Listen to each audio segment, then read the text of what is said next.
Check it out. Headphones. No wires. But Spank Rock is playing. Thanks to the Fusic from LG and Sprint. Don't worry, you aren't stuck with blue on the front of your nice white Fusic. The faceplate can be changed to a lighter color for a more iPod look. The music playback controls also look awfully iPod-esque, but they work more like a D-pad than a scroll wheel. On the left side are the volume keys, which are pretty easy to feel out for no-look adjustments. Plus there's a memory card slot and voice command key. On the bottom are the usual ports for charging and syncing. The right has a lone button which fires up the camera quickly. The camera is a 1.3 megapixel shooter with a weak flash. It sticks out a bit from the back of the phone, so it's at the same angle as the screen when the phone is open. This makes it easier to figure out where you're pointing the camera. The screen is super bright, but it's not super big. It's just average, but that's never really a problem. The keypad is very well laid out with large keys that are easy to feel, even though they look flat. It also glows a gentle blue in the dark. Although you can download new themes for the Fusic that change the look of the home screen and main menu, we really like the default ones better than anything you can buy. The list view uses large text and has a unique color and keypad shortcut for each item.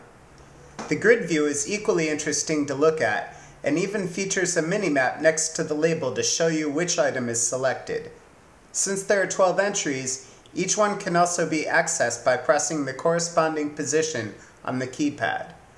There's tons of thoughtful shortcuts like this on the Fusic. For instance, in many places there's no key to bring up an options menu. It's displayed automatically. Here, in the contacts list, one click lets you add a new contact. Searching through contacts is simple, and once one is displayed, there's no need to go to the options menu to edit or send it either. In most cases, options you would have to dig for are at your fingertips. However, this isn't always the case. For instance here, turning on Bluetooth requires going through 4 menus. First Tools, then Bluetooth. Not bad so far. Then how do you turn the damn thing on? It's tucked away in the settings menu down there at the bottom.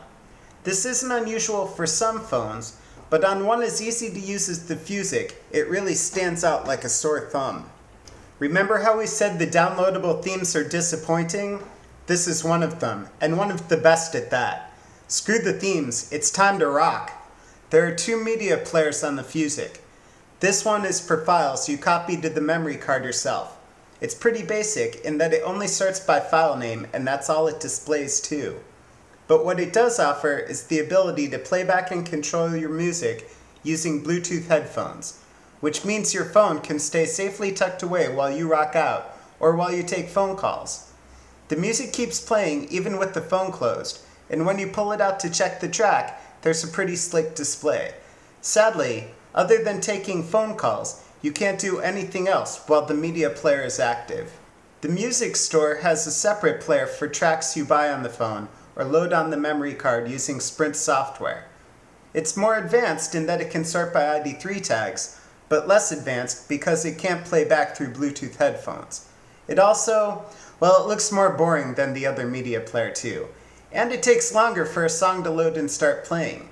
But the ability to find music and buy it on your phone, even at $2.50 a song, is still pretty cool. Like the other player, this one works when the phone is closed, but also like the other player, it locks you out from doing anything other than taking a call while the music's playing.